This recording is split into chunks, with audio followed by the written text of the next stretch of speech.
Hello everyone, welcome to our channel Artificial and Facts, where you can expand your knowledge of economic by watching our various economic topic discussion videos. So today, we are going to discuss about monopolistic competition. Without any further ado, let's just get into it.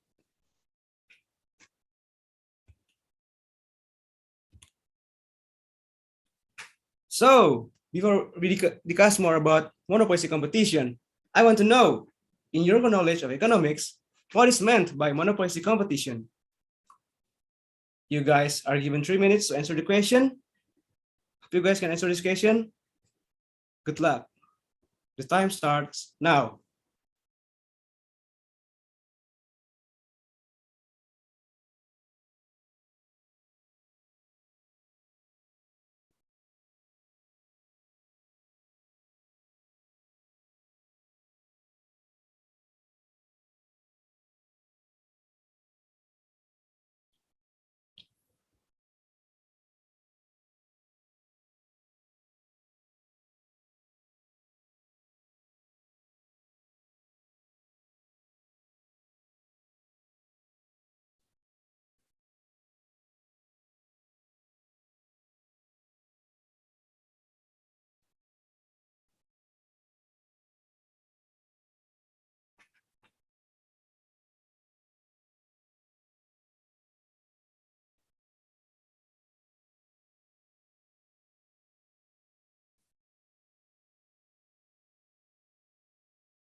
Okay, so now the time is up. Good job everyone for trying to answer the question. So, to know the answer, let's just get into our discussion about monopolistic competition.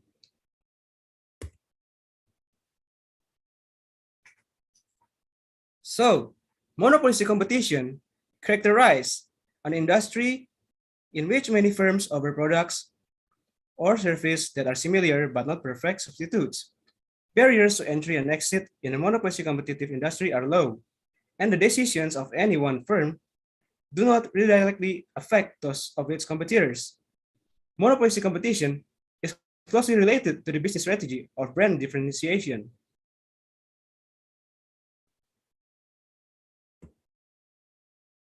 So here right now in our next topic, we can see there is a market structure.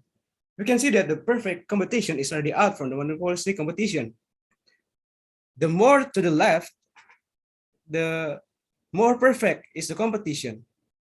So like here we can see that monopolistic competition, oligopoly, duopoly, and monopoly. The further right on the scale, the greater the degree of monopoly power exercised by the firm.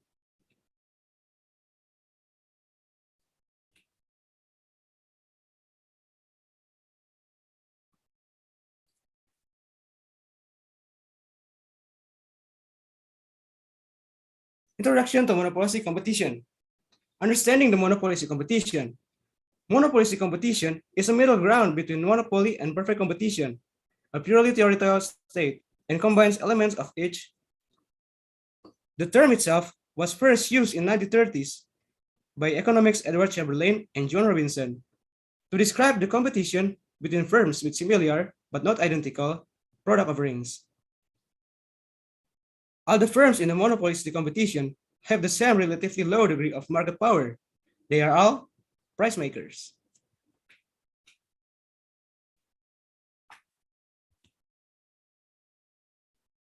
Perfect competition with an infinite number of firms and monopoly with a single firm are monopolar opposites. Monopolistic competition and oligopoly lie between these two extremes. Monopolistic competition is a market structure in which there are many firms selling differentiated products. There are few barriers to entry. Monopolistic competition.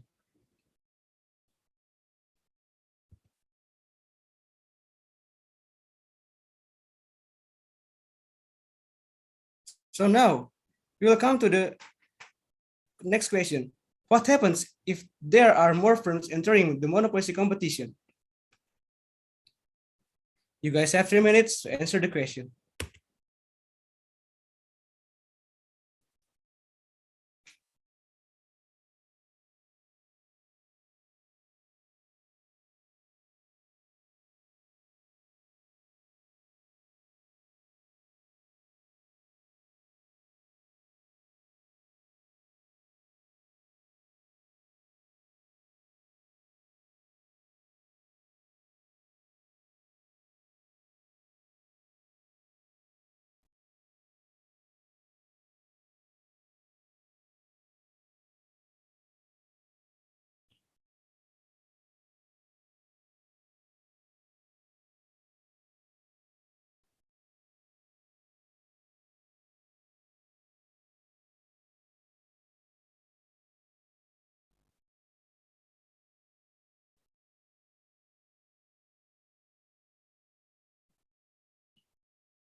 Okay, now the time is up. Good job, everyone, for answering the question. So, to know the correct answer for this question, let's just get into our next discussion. So, in our next discussion, we will going to learn about the characteristics of monopolistic competition. There are 4 distinguishing characteristics of monopolistic competition. The first one, there is many firms or sellers. There are a large number of firms in the industry. When there are many firms or sellers in the industry, they do not take into account rivals' reactions. The existence of many sellers makes collusion difficult. Monopolistically competitive firms act more independently.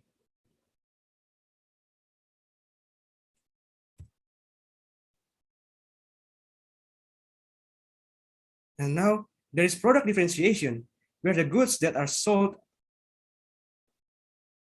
Product differentiation implies that the products are different enough that the producing firms exercise a mini monopoly over their product. The firms compete more on product differentiation than on the price. Entering firms produce plus substitutes not an identical or standardized product.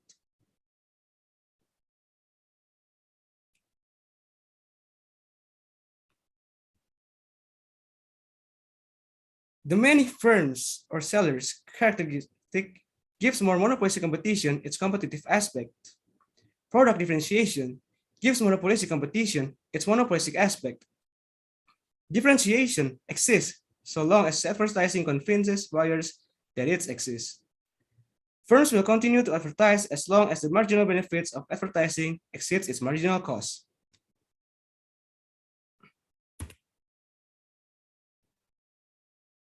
So now, the multiple dimension of competition make it harder to analyze a specific industry.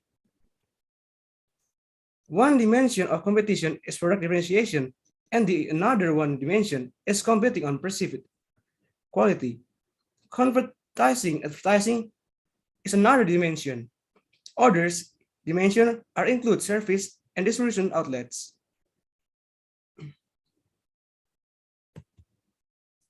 And now the fourth, is the entry of new firms in the long run. There are no significant barriers to entry for the firms. There are barriers to entry prevent competitive pressures among the firms. The firms are ease of entry limits long run profits.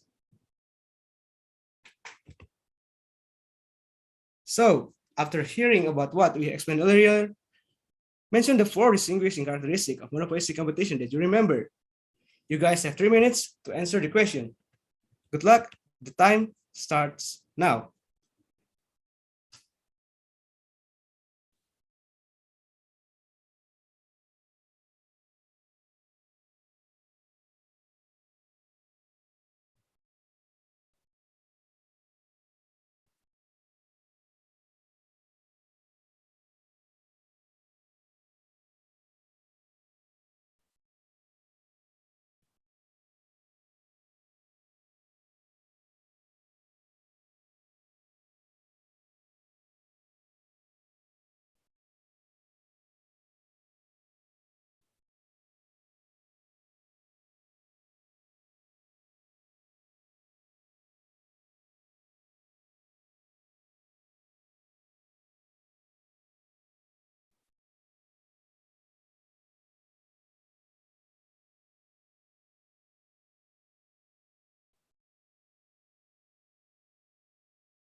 The time is up. I believe that most of you mostly right. If you pay attention what I have presented before, I think you will be easy to answer this question. So let's get to our next topic. So our next topic is about decision making in monopolistic competition. Monopolistic competition implies that there are enough firms in the industry so that one firm's decision does not require other companies to change their behavior. In an oligopoly, a price cut by one firm can set off a price war, but this is not the case for monopolistic competition.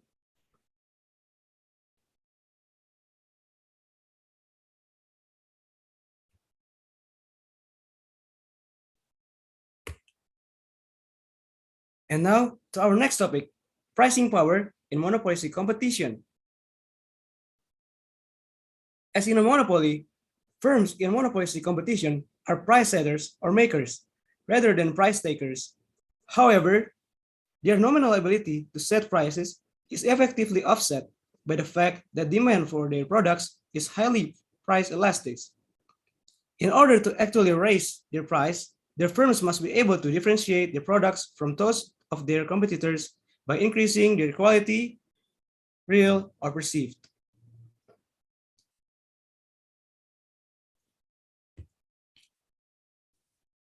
Now, the demand elasticity in monopolistic competition. Due to the range of similar offerings, demand is highly elastic in monopolistic competition. In other words, demand is very responsive to price changes. If your favorite multi-purpose surface cleaner suddenly costs 20% more, you probably won't hesitate to switch to an alternative. And your countertops probably won't know the difference.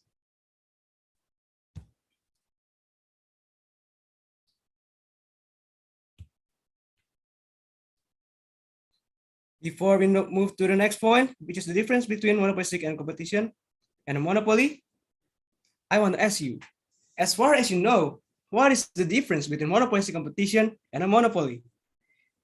To answer this question, you guys given 3 minutes like before. Use this time wisely. Good luck. The time starts now.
So now the time is up. You guys did so good answering this question.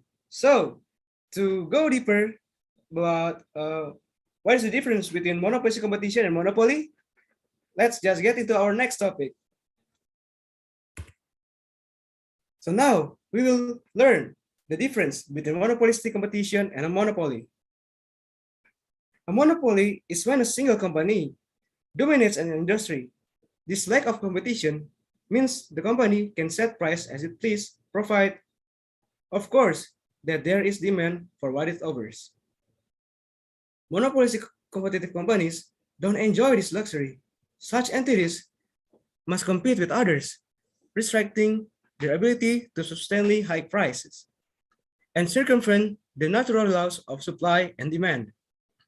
Monopolistic competition is viewed as healthier for the economy and is much more common than monopolies, which are generally frowned upon in free market nations because they can lead to price going and deteriorating quality due to a lack of alternative choices.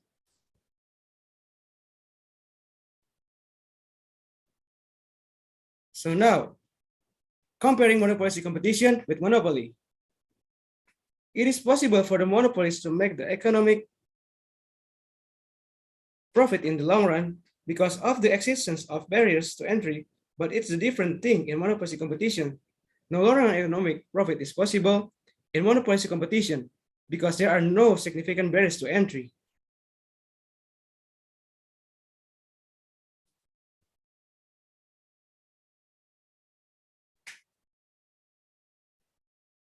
In monopolistic competition, in the long run, the price is greater than the minimum average total cost. In perfect competition, in the long run, the price is equal with the minimum average total cost. In outcome, monopolistic competition output is lower and price is higher than the perfect competition. Both monopolistic competitor and the perfect competitor make zero economic profit in the long run.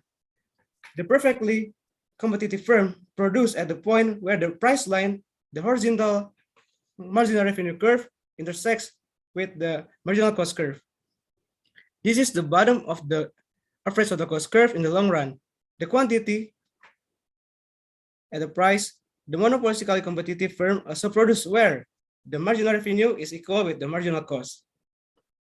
The downward sloping demand curve faced by the monopolistically competitive firm means that the quantity of produced is less than the quantity produced by the perfectly competitive firms. The price charged by the monopolistically competitive firm is also higher than that charged by the perfectly competition firm. In both cases, however, their firms earn only normal profits.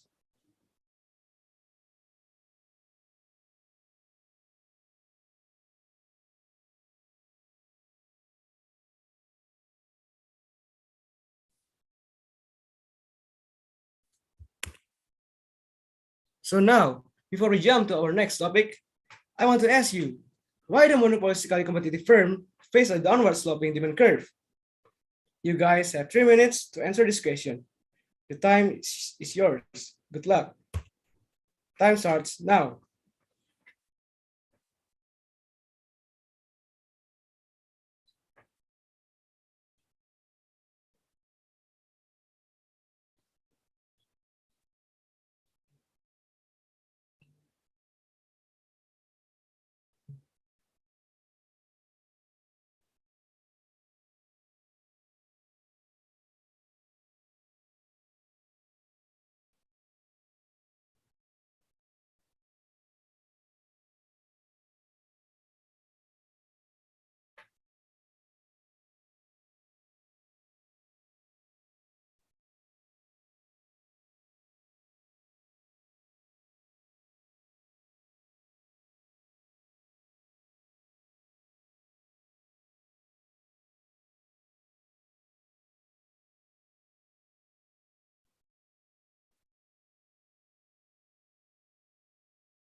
So now the time is up. Good job for answering the question. I'm sure that if you are listening carefully of that what we have discussed before, you will find it easy to answer this question. So let's jump to our next topic. The demand curve that monopolistically competitive firm face falls in between. The demand curve as a monopolistic competitor faces is not flat, but rather downward sloping, which means that the monopolistic competitor can raise its price without losing all of its customers or lower the price and gain more customers.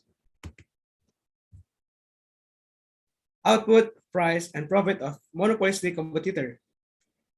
A monopolistically competitive firm price in the same manner as a monopolist where the marginal cost is equal with the marginal revenue. But the monopolistic competitor is not only a monopolist, but a competitor as well. Like a monopoly, at profit maximizing output, marginal cost will be less than the price. Marginal revenue is below the price. Like a perfect competitor, the zero economic profits exist in the long run. And also, the monopolistic competitive firm has some monopoly power, so the firm faces a downward sloping demand curve.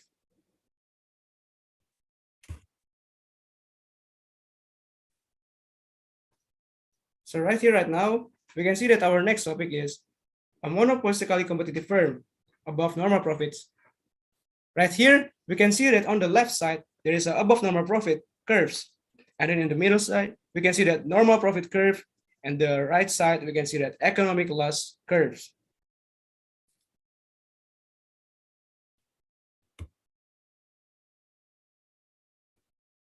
The equilibrium of the firm under monopolistic competition, because the product of any firm operating under conditions of monopolistic competitive differs slightly from the those of its competitors, giving that firm a certain amount of competitive power. The demand curve for its product also slopes downwards like that of a monopolist. This similarity with a monopolist doesn't mean that a monopolistic competitor will necessarily make a big profits because entry to the industry is unrestricted. In the long run, economic profit will attract new firms with competitive products to the industry, and this will eventually pay to the economic profit. The short and long run equilibrium of a firm operating under condition of monopolistic competition will now be analyzed. The short run equilibrium of monopolistic competitor corresponds with that of monopolist, except that the demand curve of a product of monopolistic competitor will be more price elastic than that of a good monopolist. There would be a number of good substitutes for the product of the monopolistic competitor, which is not true of the product of monopolist.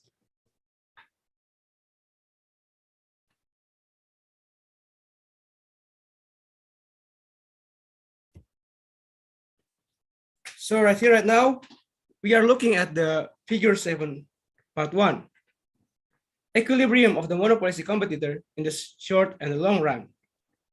This figure 7, part 1, in the A side, illustrates the short run situation of the representative firm. The figure shows the downward sloping demand curve of the monopolistic competitor, which is also his average revenue curve. And the corresponding marginal revenue curve, the SAC and SMC curve are also shown.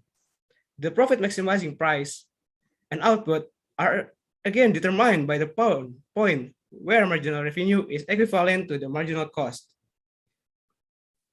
That is in point E in figure 7, part 1 in the A side.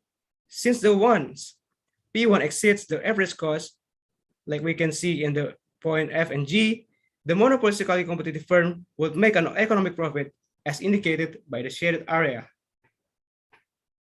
Because the monopolistic competitor is the only producer of his particular product, his demand curve slopes downwards. In the short run, the firm will earn an economic profit like in figure 7 part 1 in the A side, but in the long run, it will attract other firms to the industry. The firm's demand curve shifts to the left like it is in figures 7 part 1 at the B side, and the firm makes only normal profit.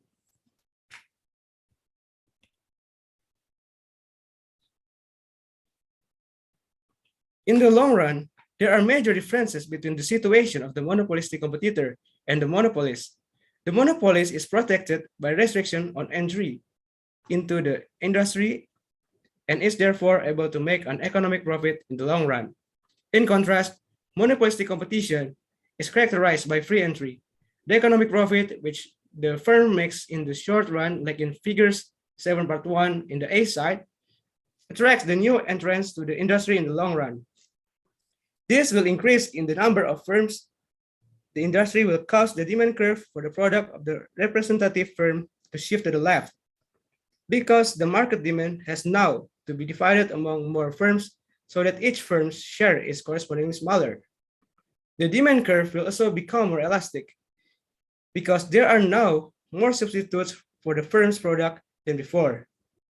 The demand curve shifts to the left, which may mean that some firms in industry are unable to survive because the demand for their product is too small. Such firms are likely to leave the industry, which will cause the demand curve to shift to the right again. This process will continue until a condition is reached where no firms are entering or leaving the market and all economic profit has been eliminated. Long-run equilibrium has then been achieved where other representative firms are making a normal profit. In this situation, the firm's demand curve would form a tangent to the long-run average cost curve, or understandably, this is also known as the tangential situation of the monopolistic competitor. Like what we saw before in the figure 7 part 1 in the B side that contains a graphic illustration of the long-run equilibrium of the monopolistically competitive firm. The economic profit which the firm made in the short run, like in the figure 7 part 1 in the A side, attracted new firms to the market, with the results that the demand curve shifted to the left. The competition caused all economic profit to disappear, which meant that the average costs were equal to the price.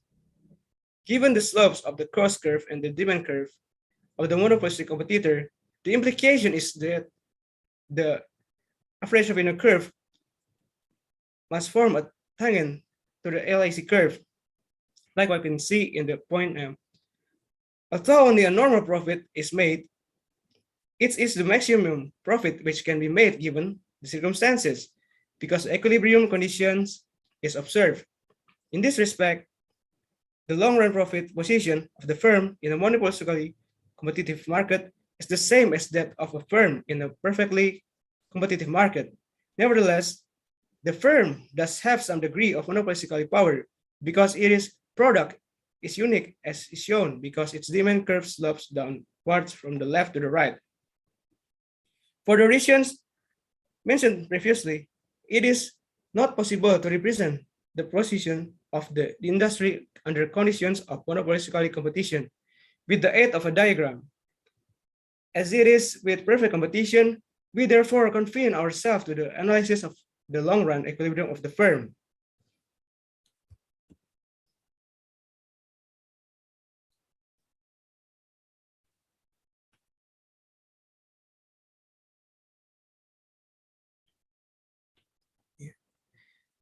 Now, we are looking at the figure 7, part 2, monopolistic competition versus perfect competition.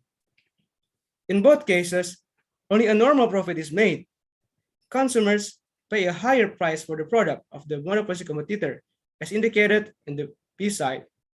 The monopolistic competitor does not produce at the minimum point of the LIC curve, and the output is therefore less than that of our perfect competitor in the A side of the curve. There is also excess capacity in the curve. The two market forms do differ in the area of pricing. In the long run, the perfect competitor produces at the point H, where the price is equivalent to the marginal cost and the average cost is a minimum. In contrast, the monopolistic competitor produces at a point 1 in the long run, which means that the price of his product is higher than the marginal cost and the average cost is not a minimum. Consumers therefore pay a higher price under conditions of monopolistic competition than under condition of perfect competition. Like we can compare it in the P3 with the P4 in the figure 7.2. Because the price is higher than the marginal cost, This also means that society attach greater value to an additional unit of the product than to the resources required to produce it. This points to an inefficient utilization of resources because social welfare could be increased by producing more of the product. Another comparison which could be made between the two market forms relates to quantities produced. As we all know, the perfect competitor has a horizontal demand curve, and production takes place in the long run at the minimum point of the long run average cost curve, or LAC. The output is indicated as in the key 4 in figure 7.2 in the A side. For the monopolistic competitor, the demand curve slopes downwards from the left right, and the tangent with the LAC curve must necessarily be on the downward section of that curve. That is the left of the minimum point of the LAC curve. Consequently, the firm's output, or Q2, will be less than the ideal output in Q3, where the LAC is a minimum, because the firm is producing less than the output, which will keep long-run average cost to a minimum. This means that the firm did not build the plant size would reduce long-run average cost to a minimum, but instead of building a smaller plant, the difference between Q3 and the Q2 in figure 7.2 in the B side is known as excess capacity and could probably better be described as unused economic scale. According to the critics, this indicative of the inefficient utilization of resources. They contend that there are too many firms in a monopolistically competitive industry, all with plants that are smaller than the optimum size, a situation which referred to as overcrowding in the industry. A smaller number of firms with bigger plants, more to the right on the LAC curve, would result in lower average costs. However, recent research seems to indicate that this view of excess, surplus capacity, and inefficient utilization of resources has another side of it. The fact that there are many firms on monopolistically competitive market does have the major advantage for society of guaranteeing greater product variety. Most consumers set great store by having a wide choice of products and services and are prepared to pay slightly higher prices for the privilege. If consumers are prepared to pay a premium for variety, then monopolistic competition is not necessarily having the effect of reducing society's economic welfare. Product variation, sales expenditures, or non-price competition. The firm attempts to establish its products as a different product from that are offered by its rivals. Because the product in monopolistically competitive market are differentiated, this makes it possible for a firm in this kind of market to use the marketing campaigns and further product variation, not only to cause the demands for its product to increase, but also to make it less price elastic. This is known as a non-price competition. Product variation or product differentiation means that in the consumer's mind, the product is not the same. Marketing is often the key to successful differentiation. This refers to change which a monopolistically competitor may effect in the properties of a product to make it more attractive to the consumers and to distinguish it from other products. Firms may differentiate products by perceived quality, reliability, color, style, safety features, packaging, purchase terms, warranties and guarantees, location, availability, or hours of operation, or any other features. For example, the producer of certain foodstuff could reduce the sugar content of the product and increase the fiber content to make it more attractive to the health-conscious shoppers. Note that product differentiation may involve real differences or differences that are mainly imaginary.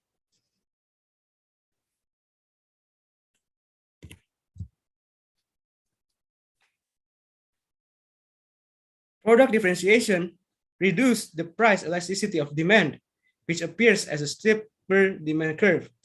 Successful product differentiation enables the firm to charge a higher price.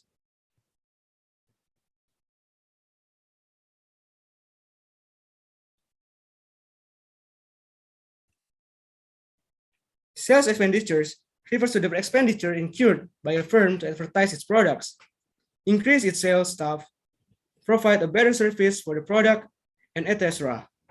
Product variation and sales expenditure can boost a firm's sales figures and profits, but they obviously have additional cost implications at the same time. A firm can go on increasing its expenditures on product variation and sales promotion as long as the resulting marginal revenue exceeds the marginal cost. However, when the MR equals to MC, it is the time to stop increasing this type of expenditure. This is another application of this well-known rule in microeconomics. Although the expenditure on product variation and sales promotion can boost the profits of a monopolistic competitor, in the short run, the firms in the industry will only make normal profits in the long run because of the firm will imitate the monopolistic competitor's product and the new firms will enter the industry.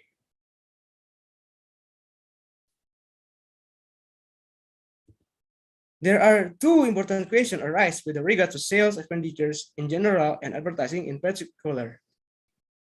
So for the first question, does advertising persuade consumers to buy more of the product and does it create artificial needs? What do you guys think? You guys have 3 minutes to answer this question. The time starts now.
The time is up. So let's move to our next question. Second question, do advertisement lead to more competition in a market or less? What do you guys think about this? You guys have 3 minutes to answer this question. The time starts now.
The time is up.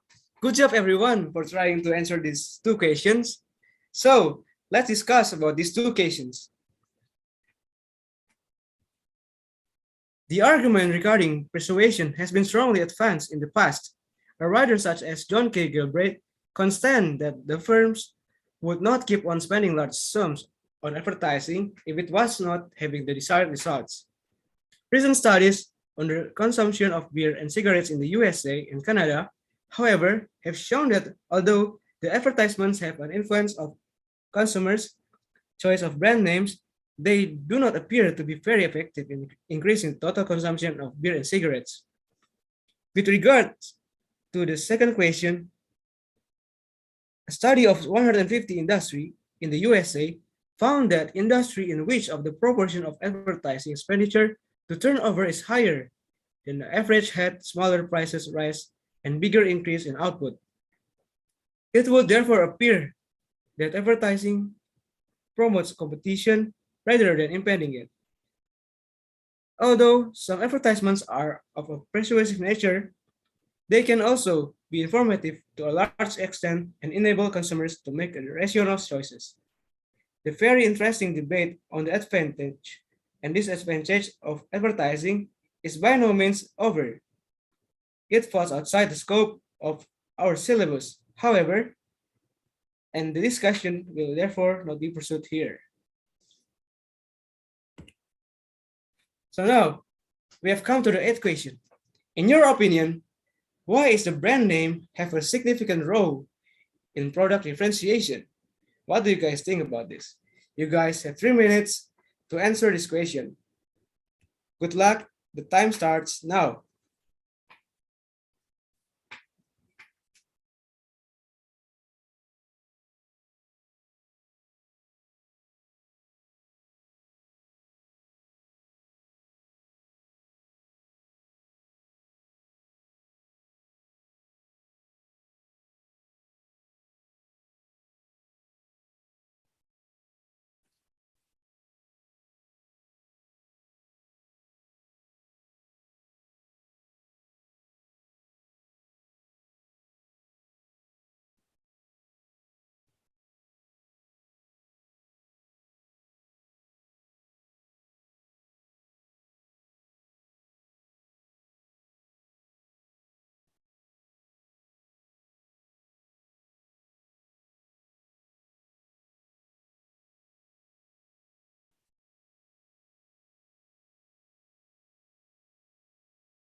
Okay, so now the time is up. Good job, everyone, for trying to answer this question. So, for the more authentic answer, let's get into our next topic. Brand name. A brand name is valuable for a firm. It makes the demand less elastic and can enable the firm to earn higher profits. Once a consumer has had a positive experience with a good, the price elasticity of demand for that good typically decreases. The consumer becomes loyal to the product.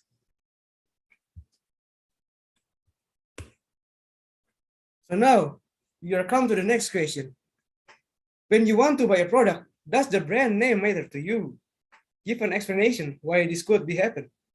I want to hear your opinion about this question. You guys have 3 minutes to answer. The time starts now.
Now the time is up. Thank you for answering this question. Now I can understand why is it matter to you guys. So let's jump to our next topics. Practical problems for the monopolistic competitor.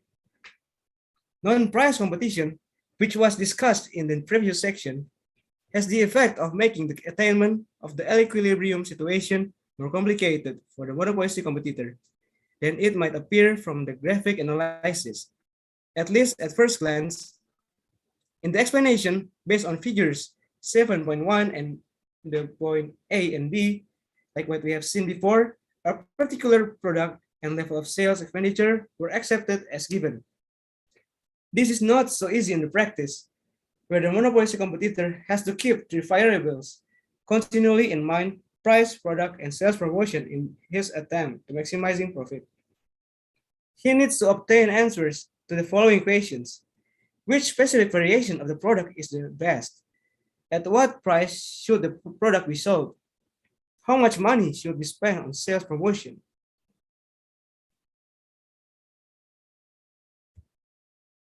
The monopolistic competition model, although a very useful one, is essentially like a models, a simplification, and does not fully reflect the complexity of this problematic situation.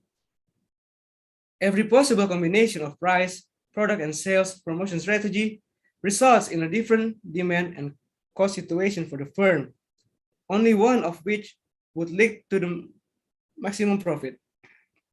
In practice, the optimum combination cannot be predicted in advance, but must be worked out by trial and error. Also, the possible actions of competitors do not make the situation any easier for the monopolistic competitor. Despite these comments, the theory of monopolistic competition does provide important insights, especially into product differentiation and non-price competition. So now we have come to our last question where everyone has been waiting for. So our last question is, what caused firm to leave the monopolistic competition? You guys have 3 minutes to answer the question. The time starts now.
The time is up. Good job, everyone, to answer this last question.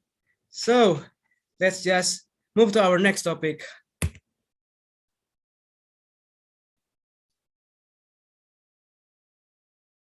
This is the answer for the question. If the firms is monopolistically competitive industry are suffering economic losses, then the industry will experience exit of firms until economic profits are driven up to zero in the long run.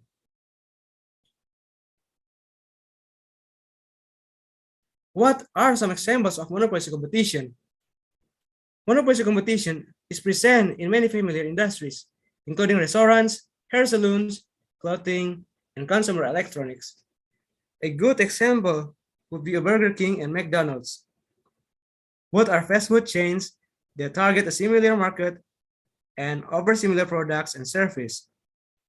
These two companies are actively competing with one another, as well as countless other restaurants, and seek to differentiate themselves through brand recognition, price, and by offering slightly different food and drink packages.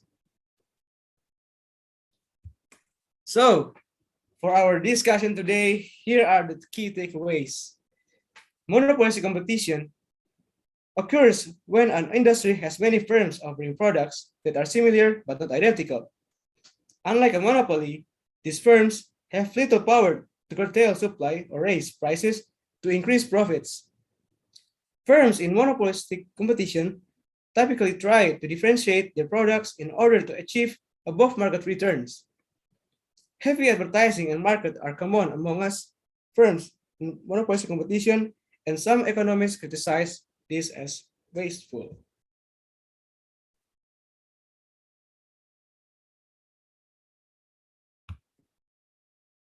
So that's all from our discussion today. Thank you so much for participating in our discussion today. We'll see you guys next time in our presentation. Don't forget to like and subscribe and share if you like it.